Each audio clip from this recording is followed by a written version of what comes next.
ये पहली बात तो एनडीए सत्ता में आने वाली नहीं है जी। और अगर बीजेपी को अगर सीएम बनाना होगा अगर जी। नमस्कार, मैं हूं आपका दोस्त आलोक कुमार। अभिवादन स्वीकार कीजिए मेरा। आज फिर बात बिहार की बार बार बात इसलिए कि अगले 60 से 50 दिन में वहां चुनाव होना है। सारे रणबांकुरे मैदान में उतरने हैं। अकेला प्रशांत किशोर वहां नहीं है, जो सोशल मीडिया की बात करें, जिसके जरिए उन्होंने अपने खुद को खड़ा किया है, ज़मीन पे खड़ा किया है, यात्राएं की है, उन्होंने कोशिश की है कि जो उनको गुजरात में सफलता मिली, उस सफलता को नरेंद्र मोदी प्रधानमंत्री बनाने में जो उनको सफलता मिली, भारतीय जनता पार्टी को जीत दिलाने में जो सफलता मिली, उस सफलता के इतिहास को एक बार फिर से वो बिहार में दोहरा लें। अपनी पार्टी जो उन्होंने बनाई, जन स्वराज को सत्ता दिला लें। तो यूँ कहें कि प्रशांत किशोर अकेले नहीं हैं। बिहार के मैदान में जो रणबांकुरे, जो सबसे महत्वपूर्ण व्यक्ति है बिहार के मैदान में, वो तेजस्वी यादव है, जिसने परिवार के अंदर अपनी लड़ाई तो जीत ली। उन्होंने खुद पे फोकस तो करा लिया। तेज प्रताप यादव जो उनके बड़े भाई है, उनको घर से बेदखल करा के उन्होंने ये साबित कर दिया कि वो राजनीति जानते हैं। लालू प्रसाद यादव के 9 बच्चों में से जो सबसे छोटे हैं वो सबसे प्रखर हैं, और ये साबित कर दिया तेजस्वी यादव ने। लगभग बाहर जो परिवार के अंदर जो भी चल रहा होगा, मीसा भारती जो सबसे बड़ी बहन है उनकी, वो अपने सांसद हैं, वो अपने हिसाब से चाह रही थी एक वक्त के लालू प्रसाद यादव, खास करके माँ राबड़ी देवी की जो विरासत है उनके हवाले मिले। लेकिन लंबे संघर्ष के बाद आखिरकार मामला जाकर ठहर गया तेजस्वी यादव पर। लालू परिवार 2005 से सत्ता से बेदखल है। 2 बार भले ही तेजस्वी यादव को अपने अपने हिसाब से नीतीश कुमार ने उप मुख्यमंत्री बनाया, 2 बार ये कहा कि उनकी विरासत, जो नीतीश कुमार की विरासत है, वो तेजस्वी यादव संभालेंगे। बेसिकली तेजस्वी यादव का जो व्यवहार आचार है, जो को लालू प्रसाद यादव के बजाय नीतीश कुमार से ज़्यादा मेल खाता है। जबकि तेज प्रताप यादव जो परिवार से बेदखल किए गए हैं, जो आचार विचार व्यवहार एक्शन सब में वो लालू प्रसाद से मेल खाते हैं, बड़े बेटे हैं। तो अगर आचरण की बात कहें तो तेज प्रताप के अंदर लालू का अक्स ज़्यादा दिखता है, लालू प्रसाद यादव का, और तेजस्वी यादव के अंदर उनकी माँ राबड़ी देवी कह लें या मीसा भारती कह लें, उन सब का अक्स दिखता है। डीएनए की बात अगर करें तो काफ़ी हद तक वो करीब खुद को पाते हैं नीतीश कुमार के, जिनके 2 बार उप मुख्यमंत्री रहे। तो इस बार जो मैदान में जो गंभीर खिलाड़ी है बिहार के, उसमें जो सबसे गंभीर दिख रहा है, जो लालू प्रसाद यादव के अरमान को 20 साल के बाद पूरी कर सकता है, मुख्यमंत्री की कुर्सी की शपथ लेते हुए, वो तेजस्वी यादव हैं। उनके आसपास बहुत कुछ मंडराता हुआ दिख भी रहा है। कांग्रेस पार्टी उनकी परिक्रमा कर रही है, जो बिहार में प्रतिपक्षी पार्टी होने के बावजूद इस हैसियत में नहीं है को इग्नोर कर पाए लालू प्रसाद यादव परिवार को। जितने भी महागठबंधन के शक्ल में जो मुकेश सहनी हैं, वो आसपास जो सन ऑफ मल्ला है, तेजस्वी यादव के आसपास परिक्रमा कर रहे हैं। उनकी टीम जो लेफ्ट ऑर्गेनाइजेशन बिहार में लेफ्ट का बड़ा मजबूत गढ़ रहा है। बहुत सारे जो नक्सलवाद के लोग हैं बिहार में, जो एक रुख है नक्सलवादी एक अराजक तत्वों का, वो सब इकट्ठे हैं। जो यादव समाज है, जो एक बड़ा परिवार, बहुत बड़ा आबादी के लिहाज से 14% आबादी सिर्फ यादवों की है, और मुसलमानों की आबादी का 17% का आसपास है, वो तेजस्वी यादव के आसपास मंडरा रहा है। अगर तेजस्वी यादव की इस यादव और मुस्लिम गठजोड़ में कोई भेद न कर, जैसे ओवैसी हर बार पिछली बार 2020 में आए थे और उन्होंने भेद कर दिया था, काफ़ी नुकसान पहुंचाया था आरजेडी को, खासकर तेजस्वी यादव को। एक अरमान जो 74 तक उनकी सीटें आई थी आरजेडी की, तेजस्वी यादव के नेतृत्व में लड़ते हुए, वो रिपीट होने के लिए ज़रूरी है उस अंदाज में ओवैसी नहीं आए दोबारा, मुसलमानों को अपने हिस्से नहीं ले जाएं। उसी तरीके से बहुत सारे यादवों के अंदर भी बहुत फोर्स हैं, जो बंटवारा ना हो यादवों का। इसके अलावा अत्यंत पिछड़े वर्ग तक जाने की जो कोशिश है तेजस्वी यादव की, जिसके तरीके से उन्होंने मंगली लाल मंडल को बिहार आरजेडी का अध्यक्ष बनाया है, जाहिर तौर पर वो अत्यंत पिछड़ा वर्ग जो 36% है, उस तक पहुंचने की कोशिश है। जब यादवों बिखराव की बात कह रहा है तो पप्पू यादव एक मोर्चा संभाले हुए हैं। अगर महागठबंधन के साथ रहते हैं तो ठीक है, नहीं तो काफ़ी हद तक नुकसान पहुंचाते हैं सीमांचल के इलाके में, उस इलाके में, कोसी के इलाके में, मिथिलांचल के इलाके में आरजेडी का नुकसान पहुंचा सकते हैं। अगर उनका जो रुख है वो कांग्रेस के साथ रहते हुए अगर आरजेडी या महागठबंधन के साथ नहीं रहा तो वो नुकसान पहुंचा सकते हैं। ऐसे ही ये सारी चीज़ें हैं जो कि साधना बाकी है तेजस्वी यादव को, जिस अंदाज में वो साध रहे हैं मुकेश सहनी को। मुकेश सहनी जो अत्यंत पिछड़े वर्ग से आते हैं, उनकी आबादी कहते हैं मल्लाह परिवार से आते हैं, मल्लाह के किंग कहे जाते हैं। एक बहुत बड़ी आबादी है बिहार में, 8% के आसपास आबादी है, उनका प्रभाव क्षेत्र व्यापक है। अगर इस बार वो फिर से रहते हैं महागठबंधन के साथ, खास करके तेजस्वी यादव के साथ, जो कह रहे हैं तेजस्वी यादव की ज़रूरत को समझते हुए बार बार कह रहे हैं कि मुझे उप मुख्यमंत्री बनाइएगा तब मैं आपके साथ रहूँगा, मैं बाराती नहीं रहूँगा, मैं दुल्हा रहूँगा, मुझे भी आप अपने बराबर सजाएंगे तो मैं रहूँगा। तो ये डिमांड है मुकेश सहनी का। मुकेश सहनी इस डिमांड को कैसे पूरा कर पाते हैं तेजस्वी यादव, देखने वाली बात है। कुल मिलाकर जो एक बड़ा फोर्स है प्रशांत किशोर के अलावा, जो सबसे बड़ा फोर्स है तेजस्वी यादव, प्रशांत किशोर को कहीं ना कहीं तेजस्वी यादव को डैमेज करना पड़ेगा। उसके अलावा सत्तारूढ़ दल की तरफ बात करें, जो बड़ा फोर्स है नीतीश कुमार खुद अपने आप में हैं। अब तक एनडीए ने कह रखा है कि इस बार भी, यानी एनडीए कहने का मतलब बीजेपी ने कह रखा कि इस बार हुआ बिहार चुनाव, इस बार का भी भले ही नीतीश कुमार 74 साल के हो गए हैं, नीतीश कुमार के चेहरे को सामने रख के ही लड़ेगी, उनके सुशासन के दिनों को याद दिलाते ही आगे लड़ेगी। तो अपने आप में नीतीश कुमार एक बड़े फोर्स हैं। अगर डिच होने की स्थिति में आए नीतीश कुमार ने विकल्प के तौर पर उनके बेटे निशांत कुमार हैं, जो उम्र में तेजस्वी यादव से बड़े हैं, काफ़ी बड़े हैं, उनकी उम्र मीसा भारती से भी बड़े उम्र के हैं निशांत कुमार। तो आप समझ सकते हैं निशांत एक फोर्स बन सकते हैं। अगर लगे किसी मोड़ पर नीतीश कुमार को हटाकर बीजेपी जेडीयू से पल्ला झाड़ने वाली है, नीतीश कुमार पल्ला झाड़ने वाली है, उस मौके पर एक पुत्र के नाते, एक सुपुत्र के नाते निशांत कुमार का चेहरा सामने आ सकता है। जो उनकी जाति है, खास के कोयरी कुशवाहा की जाति, एक बड़ी आबादी है, लगभग यादवों के आसपास की आबादी है टोटल मिलाकर के, दोनों अगर जोड़े कोयरी कुर्मी कुशवाहा को, तब तीनों को जोड़े तब। वैसे कुर्मी की आबादी जिस जाति से आते हैं नीतीश कुमार बिहार में महज 2% है, लेकिन उसको अकेला नहीं माना जाता, कभी भी लव कुश माना जाता है, कुशवाहा उनके साथ होते हैं, कोयरी उनके साथ होते हैं बिहार में। वो लगभग यादवों की आबादी के बराबर हैं। ओबीसी के अंदर जो बड़ा बिखराव है यादव और कुर्मियों का है बिखराव है, और कुर्मी को रिप्रेजेंट करते हैं, कुर्मी कोयरी कुशवाहा को अपने हिसाब से नीतीश कुमार रिप्रेजेंट करते हैं। तो नीतीश कुमार एक चेहरा है तीसरे फोर्स के नाम।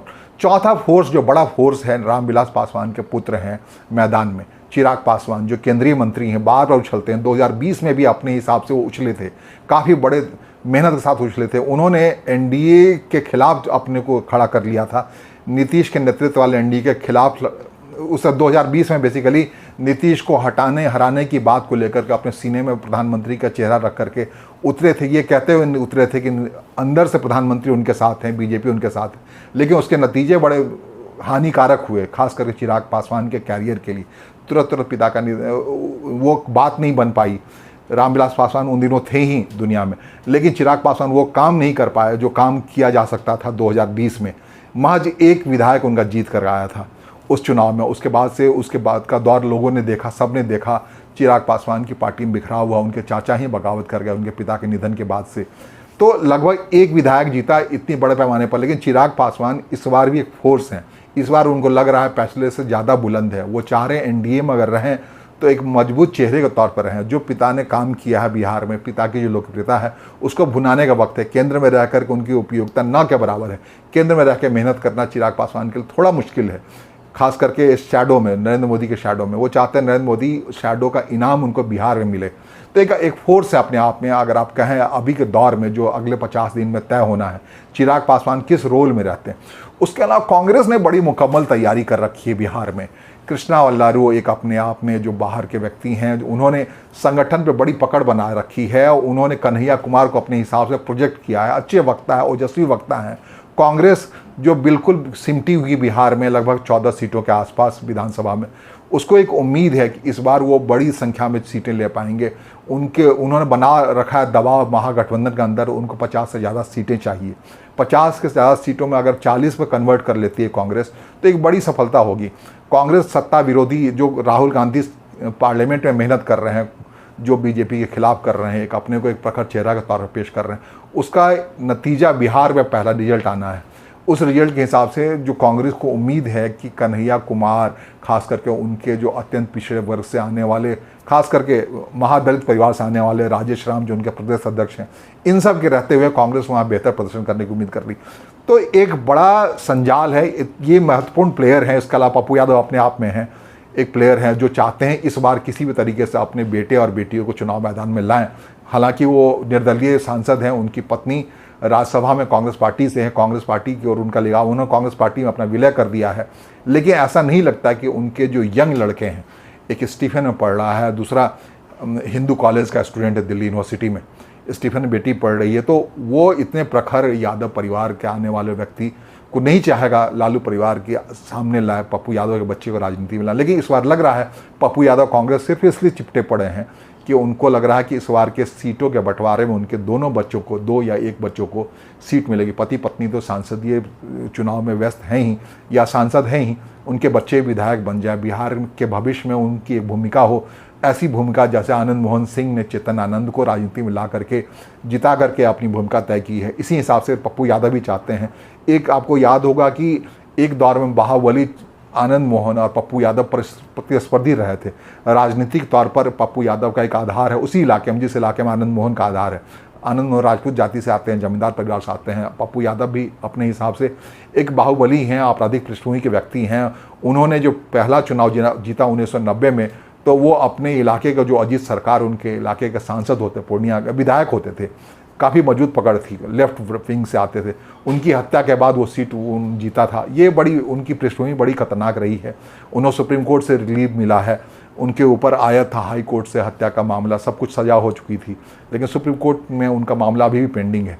तो इस लिहाज से आप कह सकते हैं पप्पू यादव की जो दूरदृष्टि है, वो चाहते हैं कि इस चुनाव में 2025 चुनाव में अपने 2 में से 1 बच्चे को कम से कम विधायक तो बना लें, जिस ढंग से आनंद मोहन सिंह ने चेतन आनंद को बनाया। चेतन आनंद की पृष्ठभूमि के बारे में कहना बड़ा महत्वपूर्ण है कि चेतन आनंद ने आरजेडी से, लालू प्रसाद यादव की पार्टी से चुनाव जीता, विधायक हुए। इस बार जब शक्ति प्रदर्शन का वक्त आया, जब पाला बदल के नीतीश कुमार वापस बीजेपी की तरफ आए, एनडीए की सरकार बनाने के, एनडीए के चीफ मुख्यमंत्री के तौर पर जब 9वीं बार उन्होंने मुख्यमंत्री के तौर पर शपथ ली, तो उस समय पाला बदलने वाले आरजेडी के जो बागी विधायक थे उसमें एक चेतन आनंद थे, दूसरे बाहुबली विधायक जो थे आनंद सिंह की पत्नी थी। तो इस हिसाब से बिहार में राजनीति अपने हिसाब से गढ़ी जाती है। लेकिन मेन प्लेयर हैं वहाँ पे बिहार में, अगर आप बात करें बिहार चुनाव में, प्रशांत किशोर को जिनसे टक्कर लेनी है उसमें तेजस्वी यादव है। प्रशांत किशोर को क्या टक्कर लेनी है, प्रशांत किशोर को ही टक्कर देने वाले तेजस्वी यादव। जिस ढंग से भूमिका है, एक दूसरे प्रतिस्पर्धी है, जो एक आधार बनाया प्रशांत किशोर ने, कहा साल भर पहले उन्होंने पार्टी के तौर पर जनसुराज को रजिस्टर्ड किया। उससे पहले गांधीवादी छवि के तौर पर उन्होंने एक आंदोलन चलाया बिहार में, और जो गांधी के क्षेत्र हैं उसकी उस लिहाज से कांग्रेस जो वहाँ बिल्कुल कॉर्नर हो गई थी, उस कांग्रेस के वोट आधार को लेने के लिए, बनाने के लिए जो कुछ उन्होंने उत्तर प्रदेश में कांग्रेस को 2017 मदद के तौर पे चार्टर्ड लिया था, उस चार्टर्ड के आधार पर उन्होंने बिहार में उसको निरूपित किया।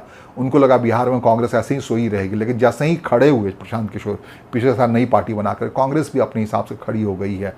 राजेश राम को प्रदेश अध्यक्ष बना दिया जाना, यहाँ पर यह एक महत्वपूर्ण है। तो कांग्रेस से भी टक्कर लेनी पड़ेगी। लेकिन एक बड़ी बात जो है प्रशांत किशोर के हक में जाती है, वो ये बात जाती है, प्रशांत किशोर काफ़ी समय तक जनता दल यू के राष्ट्रीय अध्यक्ष रहे हैं, उपाध्यक्ष रहे हैं, प्रभावशाली उपाध्यक्ष रहे हैं। उन्होंने पूरा देखा है नीतीश कुमार के उस आभा मंडल को, वो भी दौर देखा जब नीतीश कुमार को वो अपने पिता समान बताया करते थे। बिहार के लोगों ने वो भी दौर देखा है जो पूरा जेडीयू जो है सब पावर वो 2015 के आसपास प्रशांत किशोर के हाथों संचालित होती थी। उन्हें प्रभावशाली राष्ट्रीय उपाध्यक्ष बनाया गया था। उसके बाद जो राष्ट्रीय अध्यक्ष बनाए गए जनता दल यू के आरसीपी सिंह हैं, वो उनके साथ हो लिए हैं, जनसुराज के साथ। लोग कहते हैं कि जनता दल यू अगर इस बार विलुप्त होगी किसी कारण से, तो उसके सारे कैडर, सब कुछ, सबके पास एक विकल्प आ गया है कि वो सब जनसुराज में शामिल हो जाएंगे। एक विकल्प आ गया है, मजबूत विकल्प। जब जनसुराज में आ जाएंगे तो आप बता सकते हैं कि जिस जातिगत आधार के बिना पर नीतीश कुमार बीते 20 साल से बिहार के मुख्यमंत्री बने पड़े हैं, वो जातिगत आधार अगर उमड़ करके जनसुराज के हक में आ जाता है तो काफ़ी उज्जवल भविष्य दिख रहा है प्रशांत किशोर का। क्योंकि प्रशांत किशोर में जो अब तक कमी आ रही है सारी मेहनत के अंदर यही आ रही है कि उनको कोई जातिगत आधार नहीं मिल रहा है। बिहार में बिना जातिगत आधार के, बिना किसी प्लेटफॉर्म के आप राजनीति कर लेंगे, ये बड़े आश्चर्य की बात है। खास करके 35 सालों से बिहार की पूरी राजनीति मजबूत जातिगत आधार पर चल रही है, अति पिछड़े वर्ग के आधार पर चल रही है। ओबीसी की राजनीति, पहले यादवाज वहाँ 20 साल तक, तकरीबन 15 साल तक शासन किया लालू प्रसाद यादव और राबड़ी देवी के रूप में, और उसके बाद उन अत्यंत पिछड़े वर्ग में ओबीसी के में जो बिखराव हुआ, तो लवकुश के शासन बीते 20 साल से बिहार में चल रहा है। तो इस जातिगत आधार को अपने साथ समेटे बिना, लाए बिना प्रशांत किशोर कोई चमत्कार कर जाएंगे, ये कहना बड़ा मुश्किल है। लेकिन जिस ढंग से प्रशांत किशोर के आसपास लोग उमड़ के आ रहे हैं, अभी जात वर्ग के अलावा अब बेस के लोग आ रहे हैं, तो एक उम्मीद तो बनी हुई है। जो उन्होंने मेहनत की है, कैंडिडेट वो कैसे देते हैं वो बड़ी बात है, किसी से अलाइंस करते हैं या नहीं, चुनाव जीतने के लिए एक राजनीतिक महारथी के तौर पर सामने आते हैं नहीं, ये देखनी बड़ी बात है। प्रशांत किशोर को लेकर उनके कैडरों में एक शिकायत है, लगातार शिकायत है। जब वो अपने पार्टी बनाने से पहले 2 साल पहले जब अपनी यात्राओं में चले थे, तो उस दौर के काफ़ी लोग उनको छोड़ गए हैं। इसके बाद जब राजनीतिक पार्टी बनाया उन्हें बीते साल 2 अक्टूबर को, तो 2 अक्टूबर से 2 अक्टूबर तक यह सफ़र तय होगा। 1 साल के अंदर कोई राजनीतिक पार्टी अगर सत्ता के करीब आ जाती है तो अपने आप में एक बड़ी उपलब्धि होगी। इस उपलब्धि को कैसे देखा जाएगा ये कहना मत, या दूसरी बात भी हो सकती है कि रणनीतिकार की भूमिका, कहीं प्रशांत किशोर की हालत वही ना हो जाए जो 2017 में उन्होंने उत्तर प्रदेश में कांग्रेस की कर दी थी। कांग्रेस को के सलाहकार बने थे, कांग्रेस पूरी तरह उन पर डिपेंडेंट हो गई थी। लोग कहते थे कि वो कांग्रेस के महासचिव बनने वाले थे, बिल्कुल कांग्रेस पार्टी में खुद को ढाल लिया था। प्रियंका गांधी, राहुल गांधी उनके बिल्कुल चश्मे से कांग्रेस पार्टी को देख रहे थे। जो भी बदलाव था, जो भी टिकट था 2017 के चुनाव का, कांग्रेस पार्टी ने उत्तर प्रदेश में प्रशांत किशोर का हाथों करवाया था। लेकिन नतीजा क्या निकला था? कांग्रेस पार्टी को महज 7 सीटें मिली थी। तमाम हंगामे के बावजूद, सोशल मीडिया पर तमाम रंग रोगन के बावजूद कांग्रेस पार्टी उत्तर प्रदेश में बुरी तरह पीटी थी। कहीं यही हश्र प्रशांत किशोर के इस अभियान का बिहार में ना हो। अगर प्रशांत किशोर खुद को नहीं बदलते हैं, बिहार के रंग में खुद को नहीं ढालते हैं, एक राजनेता के ढंग में खुद को नहीं रंगते हैं, जिसमें हर वर्कर के नाम याद रखना जरूरी होता है, उनकी पहचान याद रखना जरूरी होता है, उनके परिवार को याद रखना जरूरी होता है, उनके वर्ग, उनकी पृष्ठभूमि को याद रखना जरूरी होता है, जिसमें काफ़ी हद तक पढ़े लिखे प्रशांत किशोर मार खा रहे हैं। जो चीज़ें लालू प्रसाद यादव हुआ करती थी बिहार के जगन्नाथ मिश्रा में, जो तीक्ष्ण स्मरण शक्ति के व्यक्ति थे, खास करके नीतीश कुमार के बारे में कहा जाता है कि वो एलिफेंट मेमोरी के व्यक्ति हैं। उनको हर ब्यूरोक्रेट्स का नाम, उसका काम सब कुछ याद है। उनको एक एक पुल पुलिया के उद्घाटन की तारीख और उसके शिलान्यास की तारीख सब याद है। लोग कहते हैं, बड़े आश्चर्यचकित हो जाते हैं ब्यूरोक्रेट्स उनके आसपास रहते हैं, इतना मजबूत स्मरण शक्ति कैसे हो सकता है। लेकिन राजनीति में बहुत सारे लोगों की ऐसी स्मरण शक्ति है। खास करके नरेंद्र मोदी के बारे में, उसकी स्मरण शक्ति के बारे में लोग कहते हैं कि जिस ढंग से, जिस प्रभाव में वो बोलते हैं, जिस प्रभाव में सब कुछ, ये विलक्षण है और वो राजनीति में आने वाले व्यक्तियों के अंदर होता है। ये चीज़ कहीं ना कहीं प्रशांत किशोर लैक कर रहा है, कमी आ रही है। इसको खुद को तीक्ष्ण करना पड़ेगा इस लिहाज से प्रशांत किशोर को, अगर उनको सत्ता कुर्सी तक अगले 50 से 60 दिन में पहुँचना है। वो कैसे पहुँचते हैं? अब ये सिर्फ प्रशांत किशोर की बात नहीं है, ये कमी तेजस्वी यादव में भी काफ़ी हद तक देखा जा रहा है। उनका एरोगेंस, उनकी जो कार्य पद्धति, उनके तरीके से लोग परेशान रहते हैं। हालांकि उनके कैडर में भी ये एरोगेंसी है, उस कैडर की वजह से ही मतदाता काफ़ी हद तक दूर चले जाते हैं। इस बात को आरजेडी समझती है, इसलिए कोई बड़ा व्यापक प्रदर्शन नहीं करती है। उनको पता है कि जिस दिन बिहार में उन्होंने कोई प्रदर्शन बुलाया आरजेडी ने, उस दिन उनका नुकसान होना तय है। उनके कैडर ही इतना हंगामा कर देंगे, सड़क पर इतना अराजकता पैदा कर देंगे कि उनका नुकसान हो जाएगा, व्यापक नुकसान हो जाएगा। तो अपने को शेप देने के लिए अपने हिसाब से तेजस्वी यादव अलग लगे पड़े हैं। जो उनका बात है, व्यवहार है, वो तेज प्रताप से इसलिए अलग है क्योंकि वो लालू प्रसाद यादव नहीं है। वो राबड़ी देवी जैसे सुशील हैं, सब जैसी बातें करते हैं, गाली गलौच में नहीं यकीन करते हैं। ये सारी छवि तेजस्वी यादव ढालना चाहते हैं, जो छवि काफ़ी हद तक एक आदर्श राजनीति की होनी चाहिए। प्रशांत किशोर, तेजस्वी यादव दोनों को इस पर काम करना है। तीसरे व्यक्ति चिराग पासवान है, जिसके अंदर अभी भी लोग कहते हैं रामविलास पासवान वाला बड़ा गुण नहीं आया है। वो गुण कौन से हो सकते हैं, इसकी समीक्षा बाद में अगली मुलाकात में। नमस्कार, धन्यवाद।